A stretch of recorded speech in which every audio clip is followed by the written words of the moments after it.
세상을 살아가면서 평생 외길을 걷는 사람들을 만나볼 수가 있습니다. 이런 사람들을 일컬어서 그 분야의 전문가라, 조금 더 전문가의 그런 수준을 벗어나면 장인이라, 명인이라 일컬음을 받게 되고 나름 유명세를 떨치게 됩니다.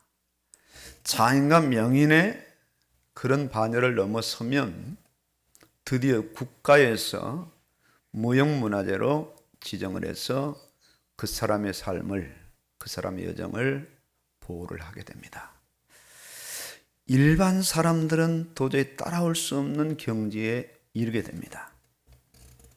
왜냐하면 한눈 팔지 않고 다른 분야 여기저기 기웃거리지 않고 한 분야를 가지고 그 분야에 자신의 모든 인생을 걸었기 때문입니다. 연극이면 연극, 또 음악이면 음악, 그 외 어떤 예술 방면, 기술 방면에 이르기까지 그 분야 안에서 삶을 살아갑니다. 아예 자기의 인생 전부가 그 분야 안으로 들어가 버린 사람들입니다.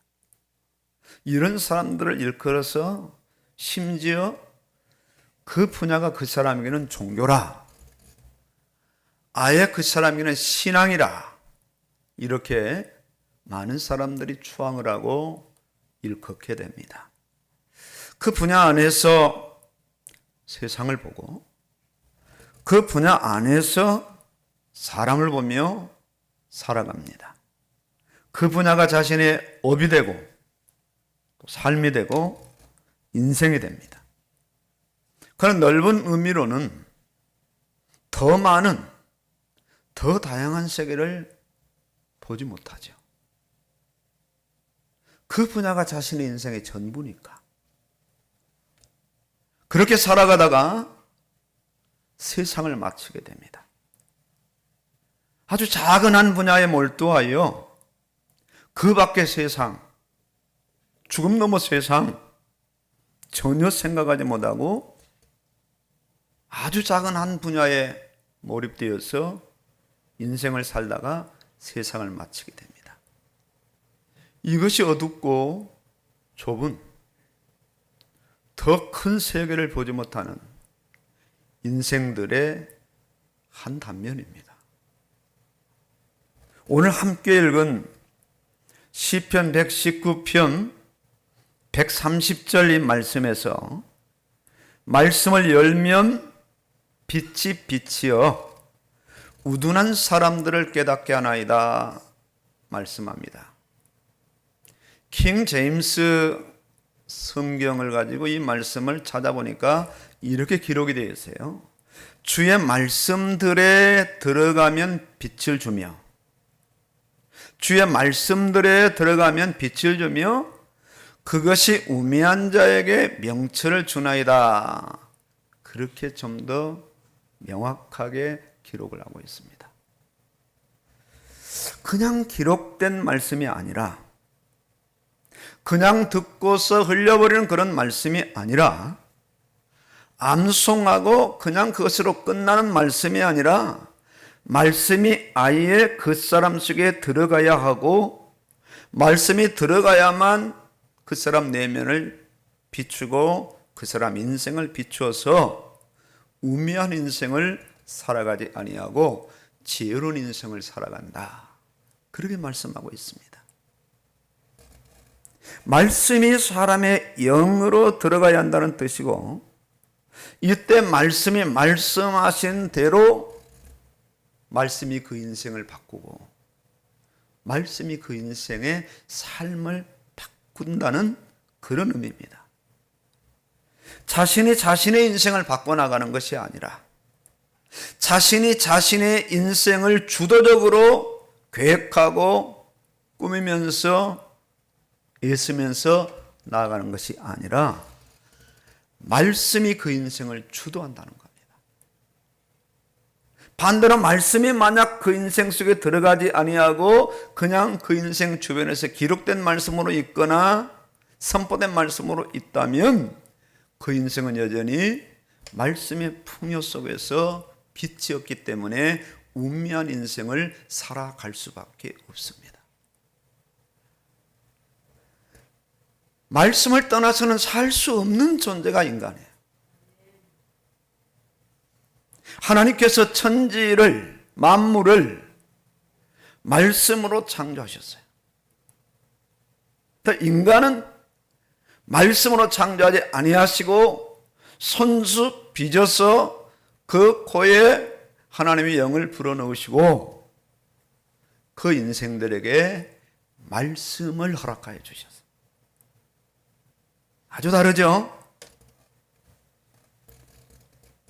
이 말씀은 인간이 살아가야 될 분명한 인생의 목적, 삶의 목적, 방향을 정확하게 제시하고 있습니다. 그렇게 이 말씀이 인간에게 빛이 되며 말씀 인간이 붙잡고 살아야 될 생명이 되며 반드시 인생이 그 말씀이 지시하는 방향으로 가야 되는 방향 제시가 됩니다. 말씀이 없다면 말씀하신 하나님을 알 수가 없습니다. 말씀이 없다면 자기가 어떤 인생인지, 진화된 인생인지, 어느 날 그냥 태어난 인생인지, 자기 인생이 어떤 인생인가를 말씀이 그 인생 속에 들어가지 않으면 알 수가 없는 겁니다. 말씀이 없다면 세상을 어떻게 살아야 할지 알지 못합니다. 기록된 말씀이나 선포된 말씀이 사람 안으로 들어가는 것은 대단히 중요한 의미가 됩니다. 말씀이 그 사람 안으로 들어가지 아니하고 그 사람 밖에서 맴돌게 되면 말씀이 그 사람을 움직일 수가 없습니다. 좋은 성경 말씀을 수백 권 수천 권 쌓아놔도 그 말씀을 열지 않으면, 그 말씀이 그 사람 속에 한 구절 한 구절 한 놈이 한 놈이 들어가지 않는다면 그저 쌓아놓은 말씀, 그저 기록된 말씀에 불과하지, 말씀은 그 인생을 결코 변화시킬 수가 없고 그 인생은 말씀 따라 살아갈 수가 없습니다. 아담과 하와에게 하나님은 말씀을 주셨어요. 그 말씀이 아담과 하와의 마음 중심에 안에 기록이 되고 저장이 되어져. 말씀대로 살아야 되는구나. 생육하고 번성하여 땅에 충만해야 되고, 하늘에 있는 것이나 땅에 있는 것, 바다에 있는 모든 만물을 우리가 다스려야 되는구나, 정복해야 되는구나. 말씀이 아담 속에, 말씀이 하와 속에 아예 잘박히모처럼 박혀지는. 그러나 사단의 유혹으로 그 말씀이 어느 날 아담과 하와 밖으로 나오게 돼요. 더 이상 아담 하와를 그 말씀이 주장하고 지배하지 못하게 돼요. 사단의 유혹은 뭐냐면은 말씀을 자꾸 끄집어내는 겁니다. 말씀을 안에서 밖으로, 기록된 말씀이 아무리 옆에 있어도, 심지어 성경책을 들고 교회를 왔다 갔다 수십 년 하지만은 성경 한독을 못하게 만드는 그런 장본인 존재가 누군가? 사단입니다. 어둠의 군세요. 사람을 어둡게 하고 우매하게 만들어요. 그건 나름 세상으로는 아주 선견 지명이 있고 연륜이 있고 깊이가 있고 다른 사람들에게 이 조언할 수 있는 그런 지혜로운 인생을 살아갈 수도 있어요. 속는 겁니다. 이것이 불신앙이에요. 이것이 불순종이에요. 나무가 뿌리 뽑히면 죽는 것처럼, 물고기가 물을 떠나면 죽는 것처럼, 인간의 말씀을 떠나면 죽는 거예요. 살아도 사는 것이 아닙니다. 살아도 영으로 살지 아니하고 성령으로 살지 아니하고 순전히 육으로 삽니다. 육의 생각으로 육을 따르니까 그 생각이 사망이고 그 일이 사망이고 하나님과의 원수가 되며 하나님의 외에 굴복하지 할 뿐만 아니라 할 수도 없고 하나님을 기쁘시게 할 수 없다. 말씀을 떠난다는 것은 말씀을 주신 하나님을 떠나는 겁니다. 불효는 부모를 떠나는 거예요. 그래서 불효 자식인 거죠. 말씀을 떠나는 것은 자기 마음대로 살겠다는 자기 선언입니다. 자유를 선언하는 겁니다. 내 인생 아무도 건드리지 마라. 내 인생은 내 것이다. 사단이 주장하는 그 선언이 바로 그런 거예요. 네 인생 네 것이야. 네 인생 네가 살아야지. 지배받지 마. 자유를 누려.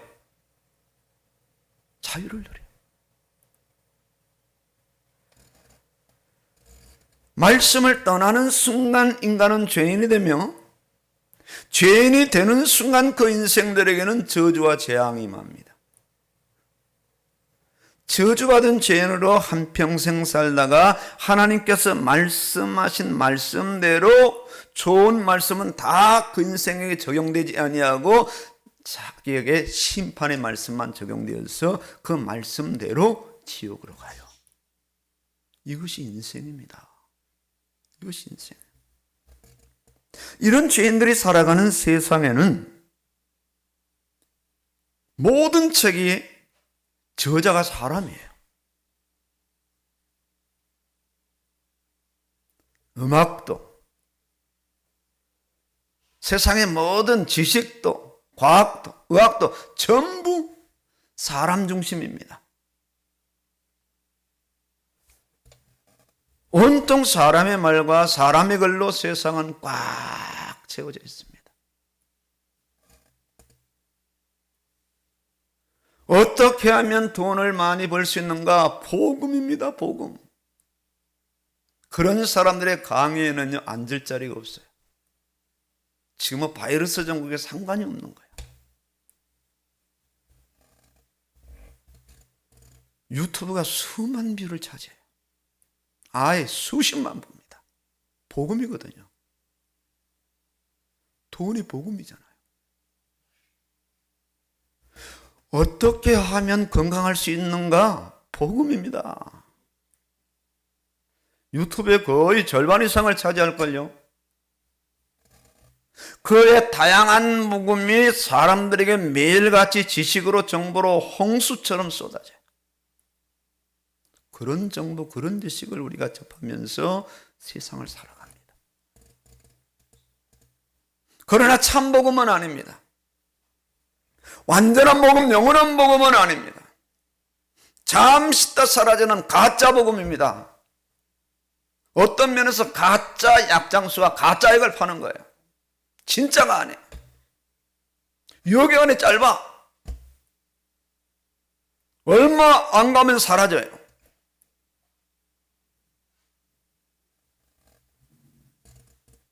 그것이 잘 확인이 안 되면 결혼식보다는 장례식에 가셔야 되고요.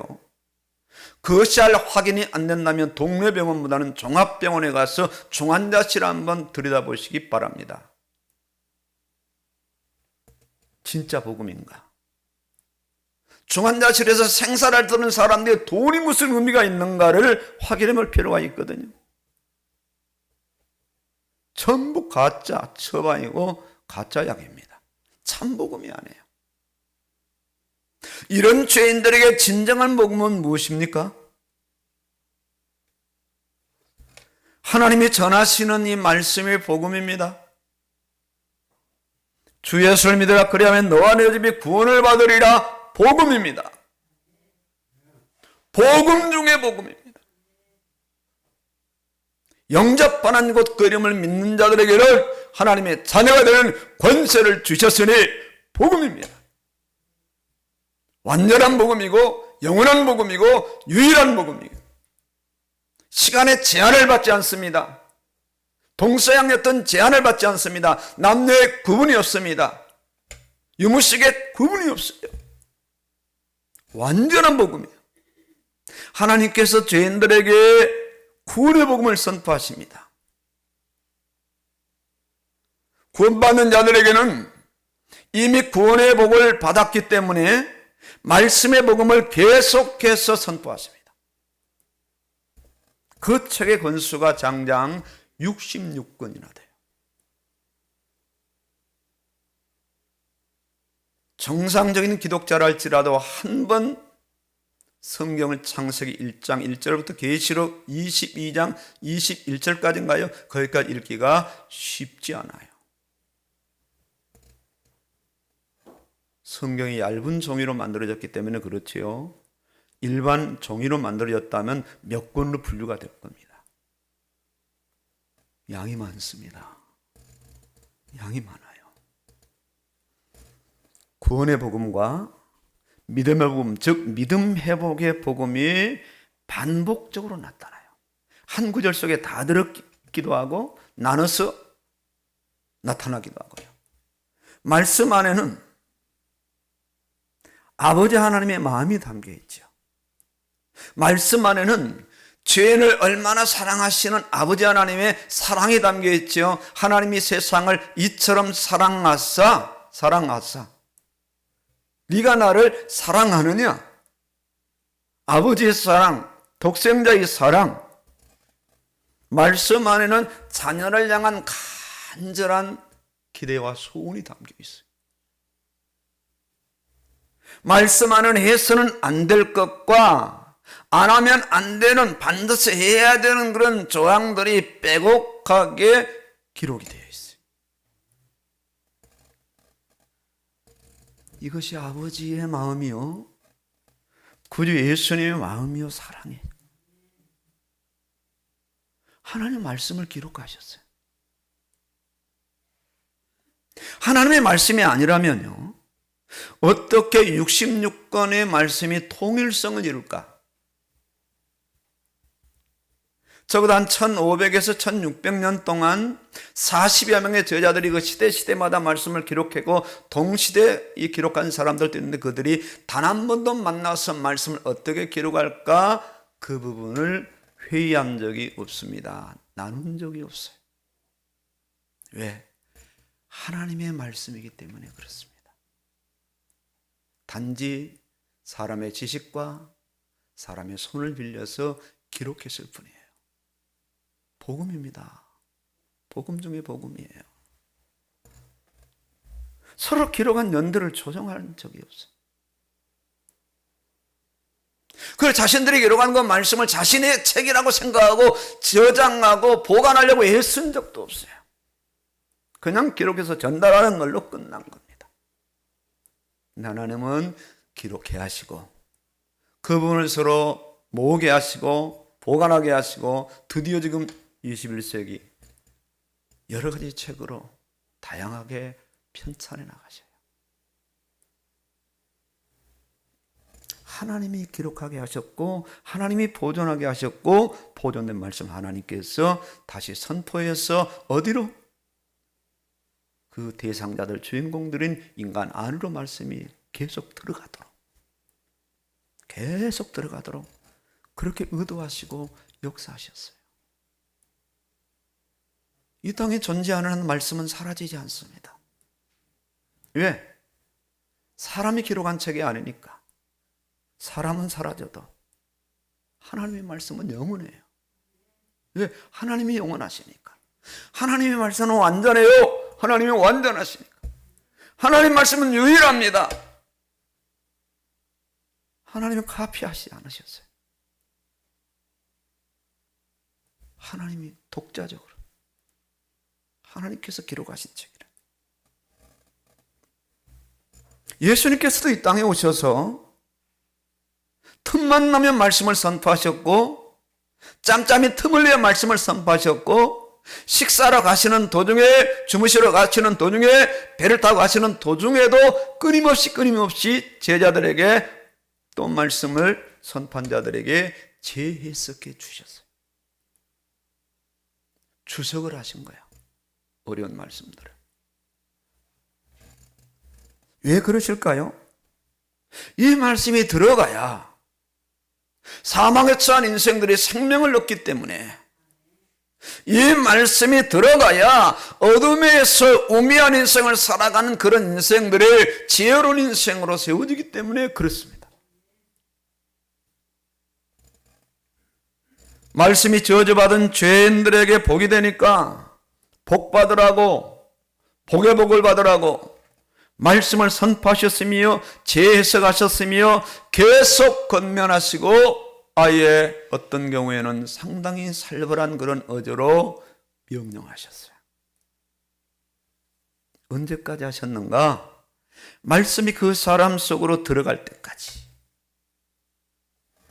말씀이 그 사람 안에 들어가서 말씀이 빛이 되고 말씀이 생명이 되고 말씀이 복이 되어서 그 사람의 인생의 생명의 역사와 능력의 역사와 복의 역사가 계속 이루어질 때까지 성령은 쉬지 않고 역사하시는 거예요. 지금도 하고 계셔요. 지금 이 시간에도 저를 통해서 말씀을 선포하고 계세요.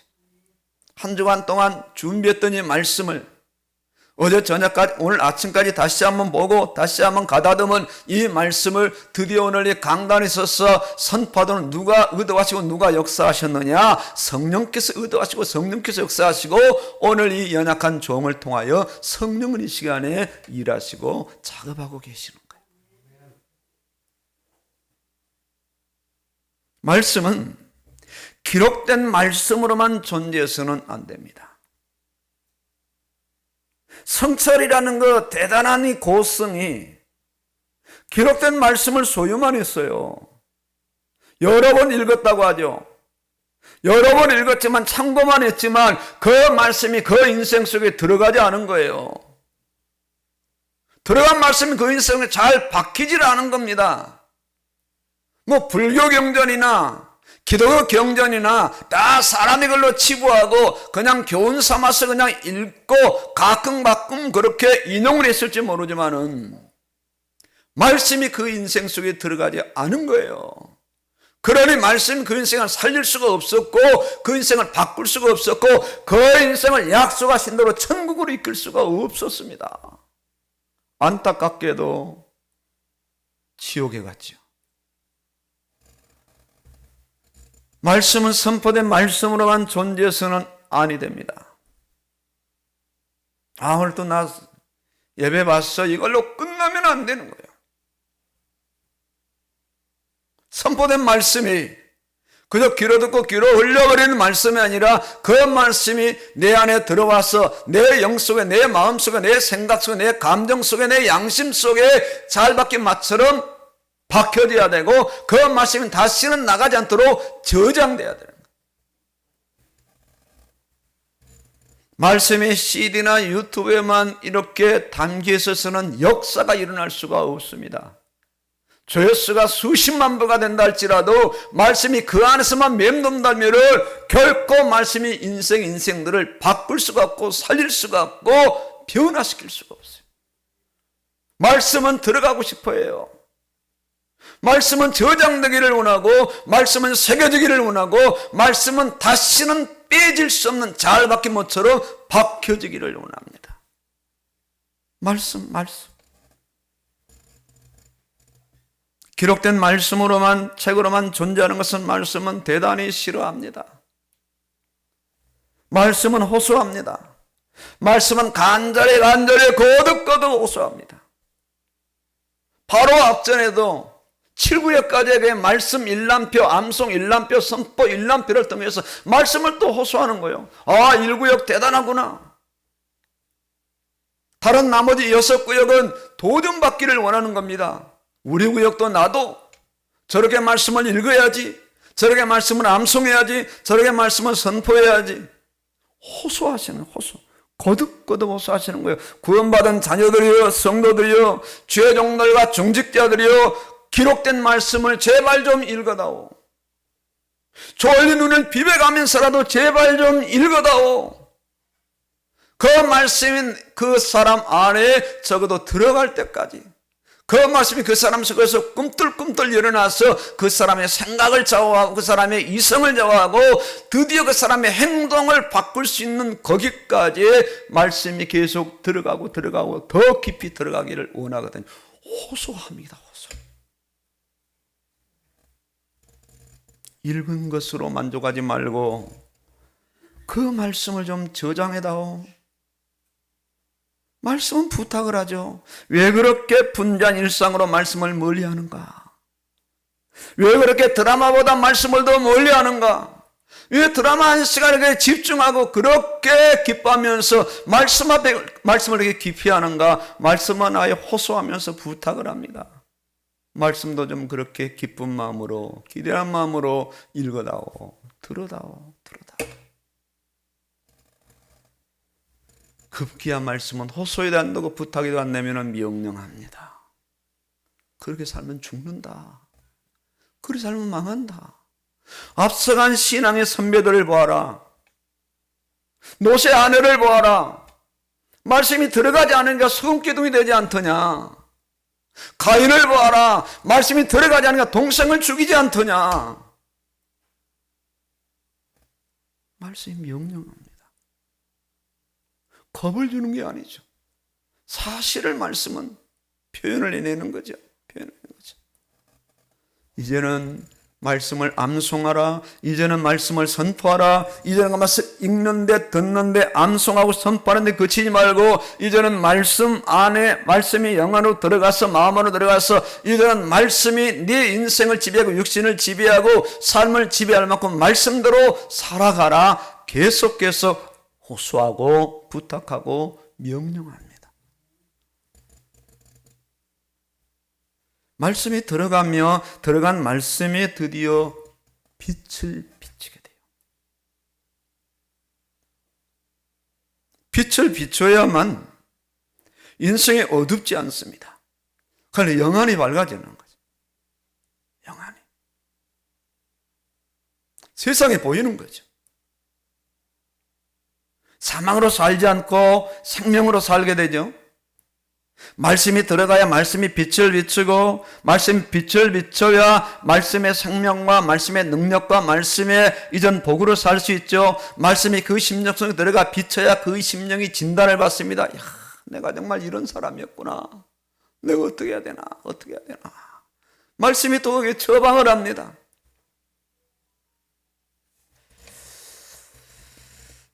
말씀은 단식해요. 드라마 한 시간에 집중하지 말고 그 시간에 말씀이 들어가게 하라. 친한 친구가 30분, 40분 전화는 그냥 시간을 모르고 하면서 왜 말씀 10분, 20분, 30분은 집중하지 못하는가? 말씀에 집중하라. 말씀에 집중하라.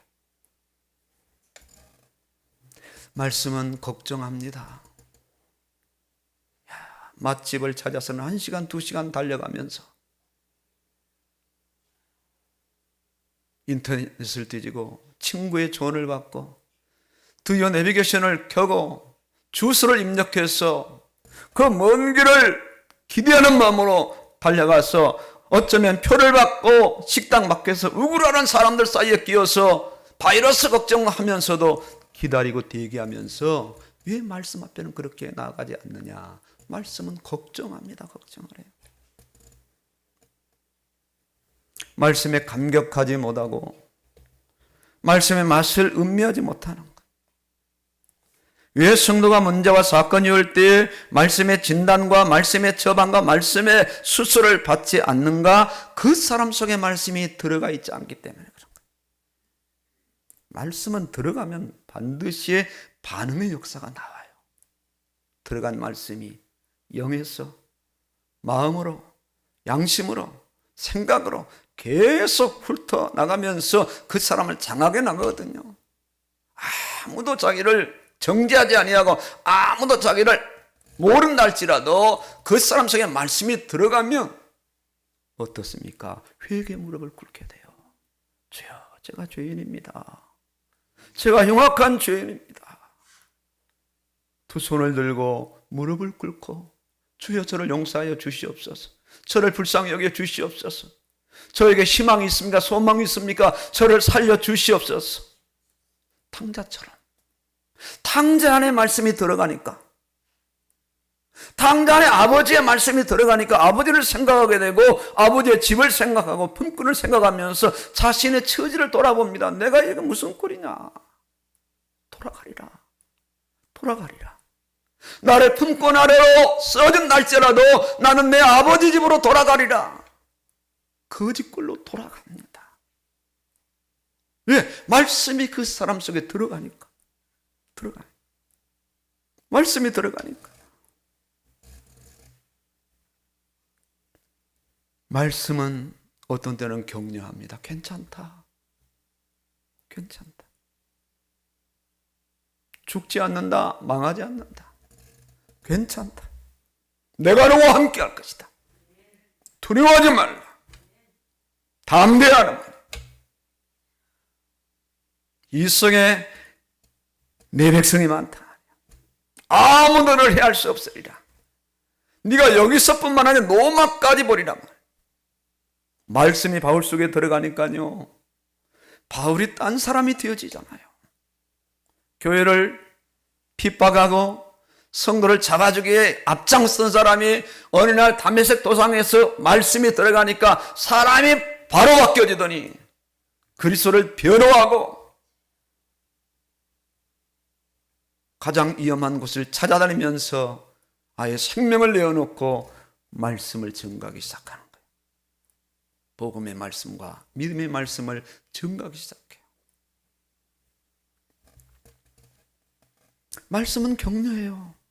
착하고 충성종아 잘하였도다. 자, 어제도 네가 피곤한 중에 말씀을 그렇게 읽었구나. 잘하였도다. 이사야, 예레미야 애가 에스겔을 한번 통과해 보세요. 죽는 것 같더라고.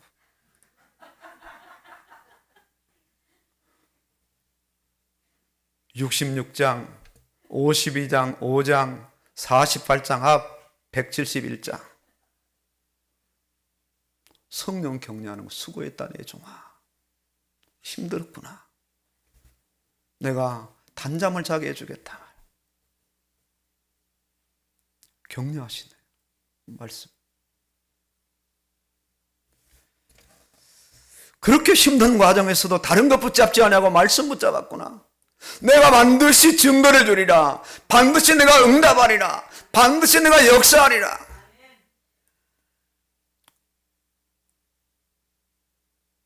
말씀의 범위는요, 말씀의 효능은요, 말씀의 가치는요, 사람이 생각할 수 없는 거예요. 상상을 초월하는 거죠. 이성을 초월하는 거죠. 과학을 초월하는 거죠. 의사가 죽는다고 했는데 안 죽는 겁니다. 의사의 의사로 살려낸다고 했는데 못 살려내는 거예요. 그러나 말씀이 들어가면 죽는 자도 살리고 살 수 있는 자도 죽이는 거예요.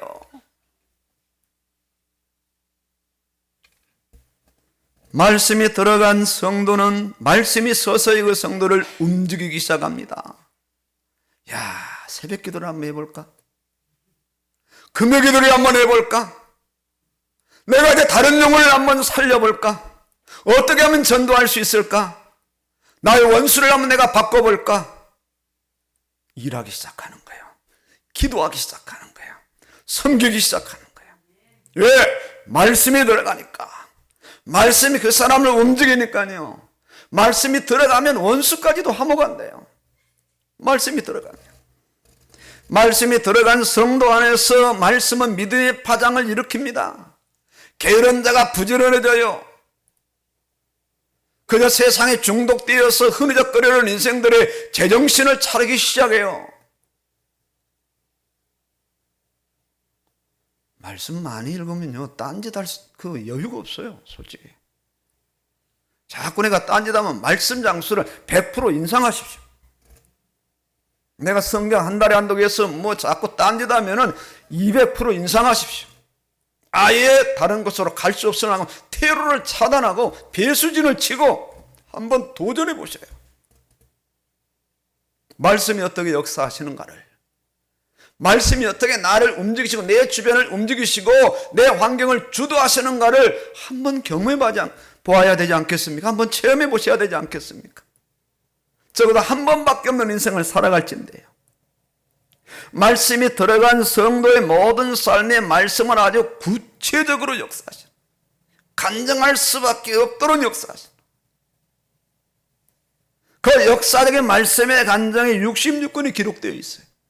아브라함의 간증, 이삭의 간증, 야곱의 간증, 요셉의 간증, 그들의 자녀들의 간증, 이스라엘의 간증, 왕들의 간증, 아주 긍정적, 부정적 면이, 생명과 사망의 면이 다 숨기지 않고 기록하고 있어요.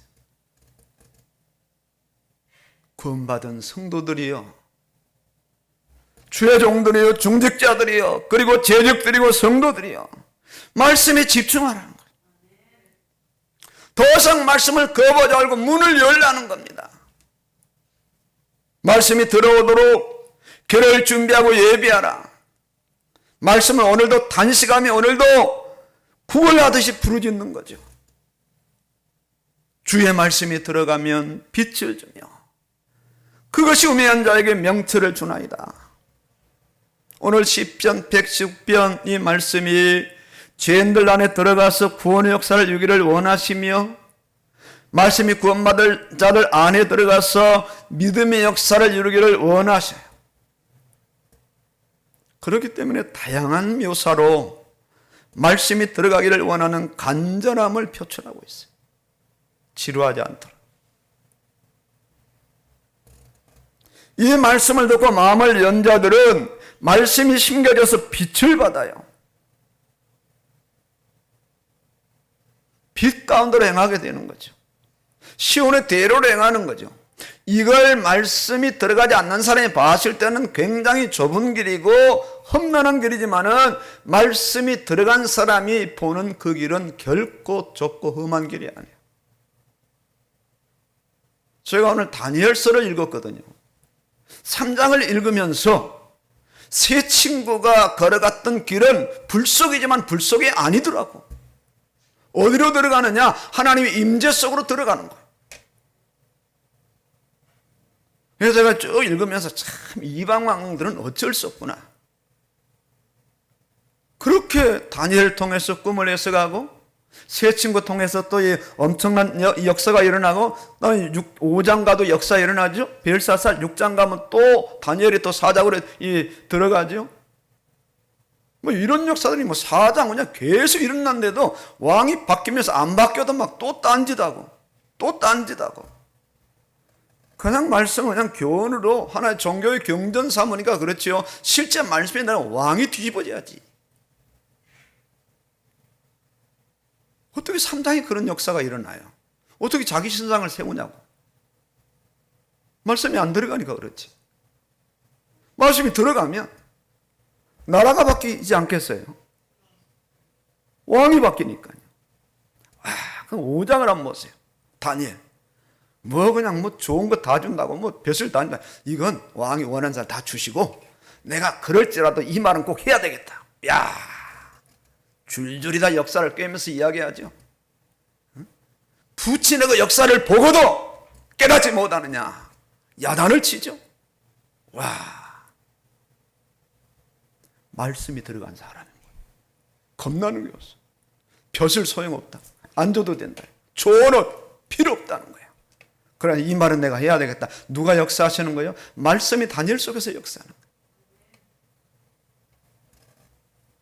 놀라운 역사입니다. 놀라운 역사예요.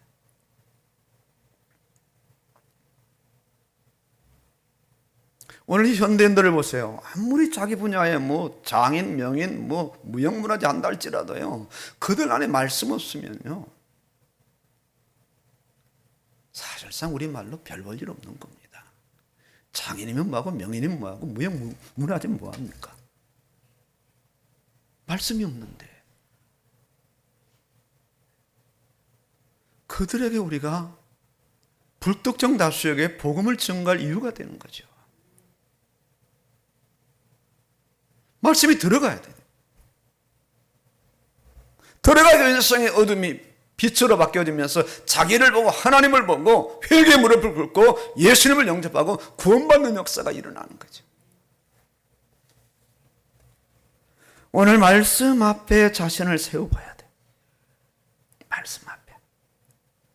말씀과 자신과의 연관 관계는 어떠한가요? 말씀에 대한 반응이 사실상 자신의 믿음의 반응입니다. 내가 구원받은 자라면 이 말씀의 반응이 시편 110편 이 전체가 사실상 내 안으로 계속 들어와야 되는 그런 사람들. 178절까지 있나요? 1절에서. 제일 긴 장이죠. 장장 1절에서 마지막 176절까지의 이 고백이 나의 고백이 되어져 가야 된다. 계속 열면, 들어가면, 비추면 계속 그런 말씀으로 시편 119편에 반복적으로 말씀을 선포하고 있죠. 말씀을 받은 성도요, 말씀이 들어간 성도요, 구원받는 성도라면 자신 안에 말씀이 들어와야 되는 그런 사람. 말씀이 들어오기 위해서 세상에 태어났고, 말씀이 들어오기 위해서 가정을 이루고 자녀를 낳고, 말씀이 들어오게 하기 위해서 학업과 직업과 사업을 감당하며 말씀이 더 들어오게 하시려고 지금도 우리를 부르지 아니하시고 세상에 살게 하신 분이 누군가? 말씀의 저자이신 성령이신 거예요. 아유, 성령님, 제가 사업에 바쁘다 보니까 말씀에 들어가지 못했으면 이게 이유가 될까요? 아닌데. 근데 100년 가까운 시간을 주시죠. 100년 가까운. 60년, 70년 시간을 주시죠.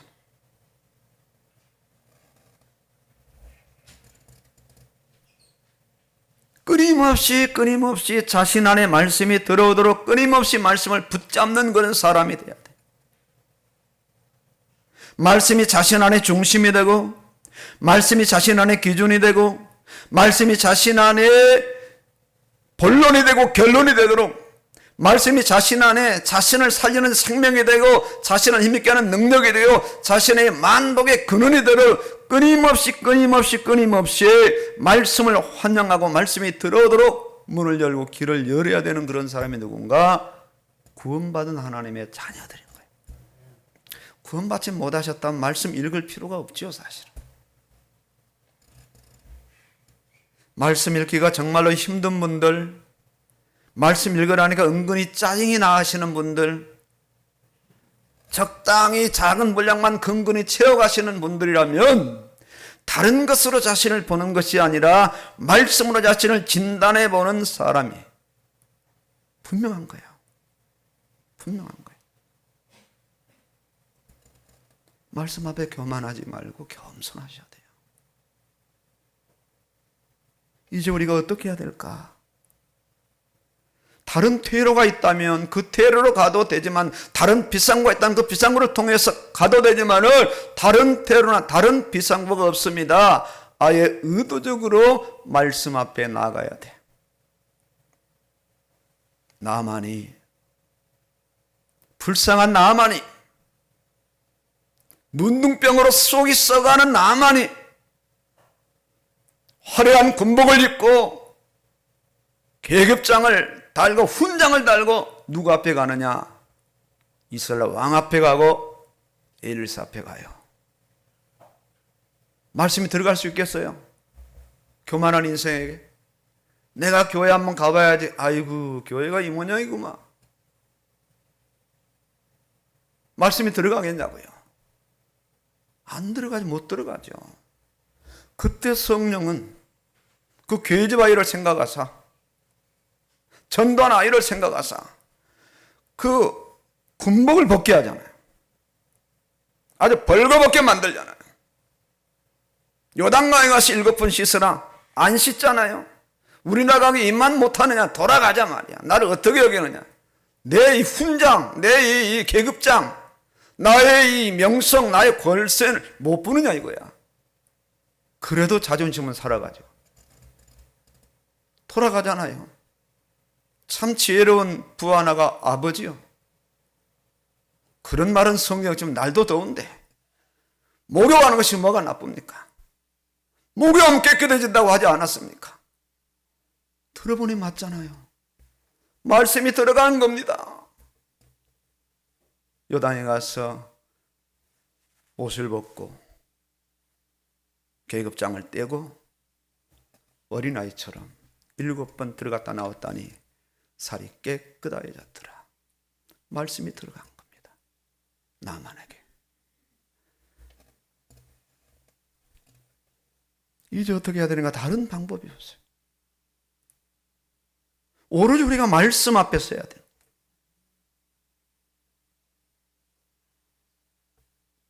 가장 먼저 말씀 아닌 세상의 선지식과 경험과 연륜과 방법과 지식과 어제까지 또 받은 정보, 오늘 또 받고 있는 정보, 이거 전 뉴스 안 봅니다. 아예 바이러스 이거 아예 지겹지도 않아요.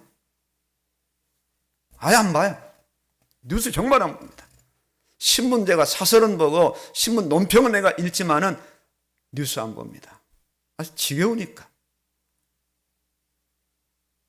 어떤 분이 연락 왔어요. 바이러스 확진된 게 분명하다는 거예요. 병원 안 간다는 거예요. 견뎌낸다는 거예요. 아이들도 다 걸린 것 같아요. 자기 자식도 안 간다는 거예요. 이틀 3일간 다 낫더라는 거예요. 자식 중에도 괜찮은 아이가 있더라는 거예요. 감기. 말씀이 들어가니까 뭐 죽기밖에 더 하겠냐고.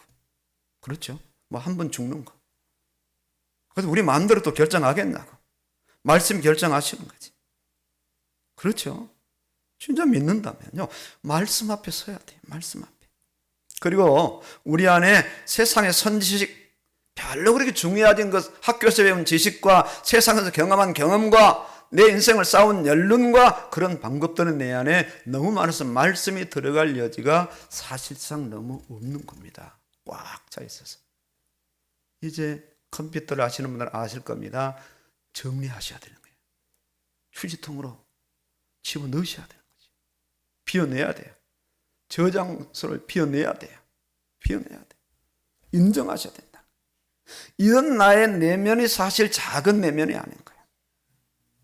그러니까 수없이 말씀을 들어도 끄떡도 하지 않는 거죠. 끄떡도 하지 않는 거예요. 견고합니다. 너무 견고해요. 너무 견고해요. 왜냐하면 살아온 날만큼 경험한 지식과 정보와 그리고 반복된 삶들이 사실상 말씀을 거부하고 말씀을 들어오지 못하게 하는 거대한 장벽임을 오늘 시간 우리가 인정하기 시작한다면 정말 그렇구나. 정말 그렇구나. 인정하기 시작한 거예요. 이게 이제 우리가 깨어지는 시간.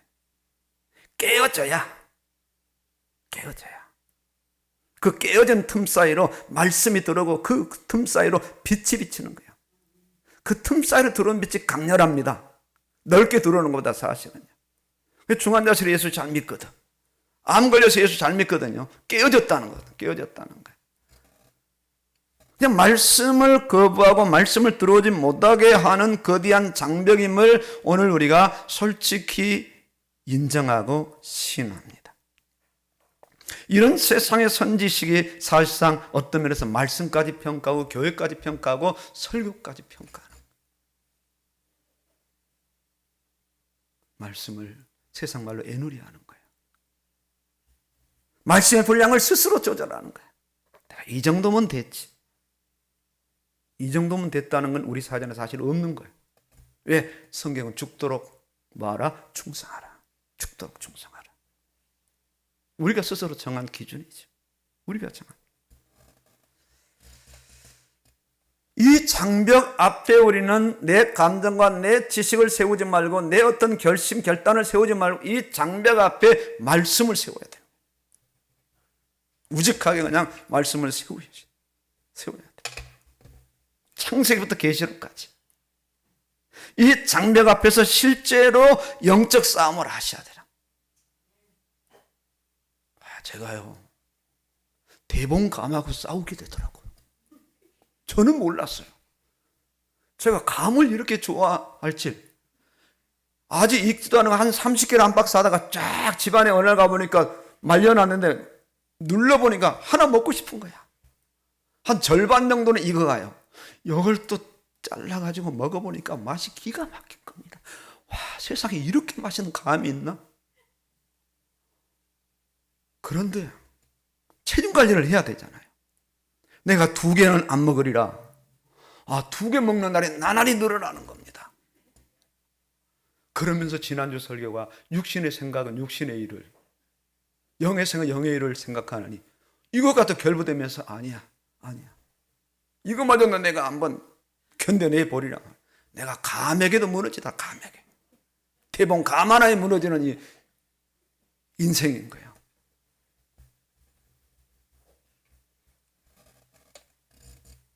이 창벽을 조절하는 어둠의 권세, 이 사단을 예수 그리스도 이름으로 결박해야 돼. 떠나가라 말이야. 이 어둠의 권세 떠나가라. 예수를 설명하는 지금 떠나가. 자꾸 안일하게 만들고 나타하게 만들고 게으르게 만들고 아주 익숙한 매너리즘에 빠지게 만드는 이 악한 권세 지금 이 시간 떠나가라. 이때 기도하셔야 되는 거예요. 아프면 약을 찾고 먹습니다. 더 아프면 동네병원 갑니다. 동네병원에서 감당 안 되면 소견서를 써줘서 종합병원에 가게 됩니다. 종합병원에서 진단해보고 진찰해보고 수술할 건가 약을 먹을 것인가 결정하게 됩니다. 이와 마찬가지예요.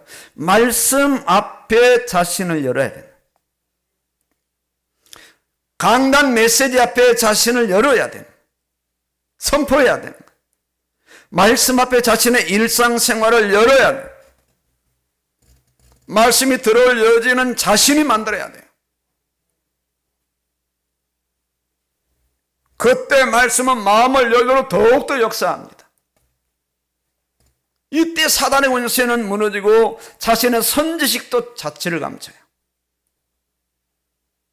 자신에 들은 마음의 생각, 자신의 영 안에 들어온 말씀이 자신을 본격적으로 조절하고 조정합니다. 내가 단언하지만 이 말씀을 그냥 말씀으로 듣고 돌아간 분들은 이 시간 후에 절대 지난주 이상으로 성경을 안 읽을 겁니다. 왜? 그냥 들은 말씀으로 끝나는 겁니다. 그 말씀 메시지로 교훈을 받았다면 이번 한 주간, 돌아오는 한 주간은 완전히 달라져 있을 겁니다.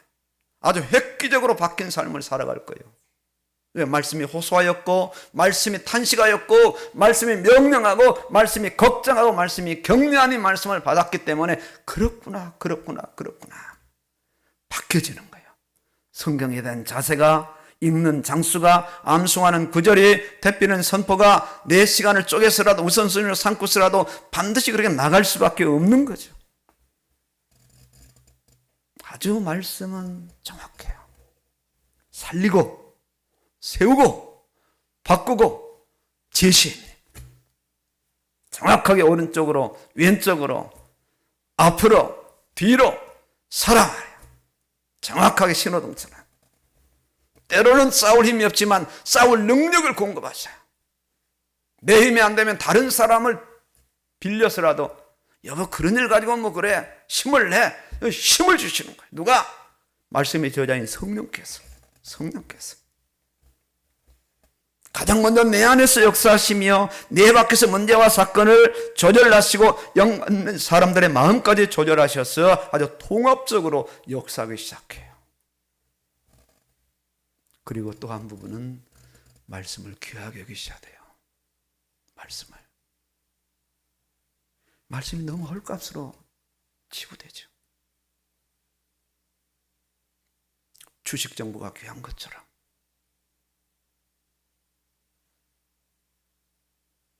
건강 정보가 귀한 것처럼 돈의 가치를 알고 다이아몬드의 가치를 알기 위해 귀하게 여깁니다. 어제 제가 하수도 그 봉이 그냥 하수로 쑥 빠져버리더라고. 어떻게 거기 안 빠지는데 희한하게 어때 옆으로 하니까 쑥 빠져가지고 야 이거 그 제가 별거 아니니까 하나 사지 뭐 그랬거든요. 돈이 빠졌다. 다이아몬드 반지가 빠졌다. 그만 있겠어요. 화장실을 뒤집어 파야지. 공사를 해야지. 다이아몬드 가치가 얼만데. 이와 같이 말씀의 가치를 가치로 귀하게 인식하셔야 된다. 이 시간 우리가 찬양만 하지 마시고 생명의 말씀, 귀한 말씀, 영생의 말씀, 이 말씀의 가치를 정말 북한 성도들이 한번 말씀해 보세요. 제대로 성경을 볼 수도 없고 읽을 수도 없고 가지고 다닐 수 없는 그들에게 우리의 삶은 어떻게 비춰질까요? 여기저기 성경이 막 널브러져 있는데 말씀을 귀하게 여기셔야 돼요. 말씀은 가치입니다. 가치. 상대적 가치가 아니라 절대적 가치입니다. 세상적 가치가 영적 가치고 영원한 가치라. 가치 인식을 하셔야 돼요. 가치 인식.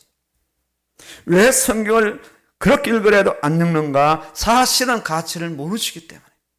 안다고 하지만은 이런 사람의 말은 사실상은 거짓말입니다. 거짓말이야.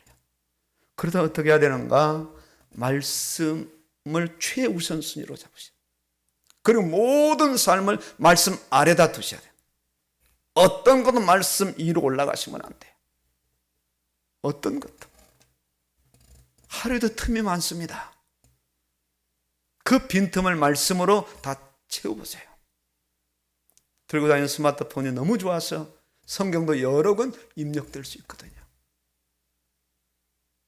그 틈.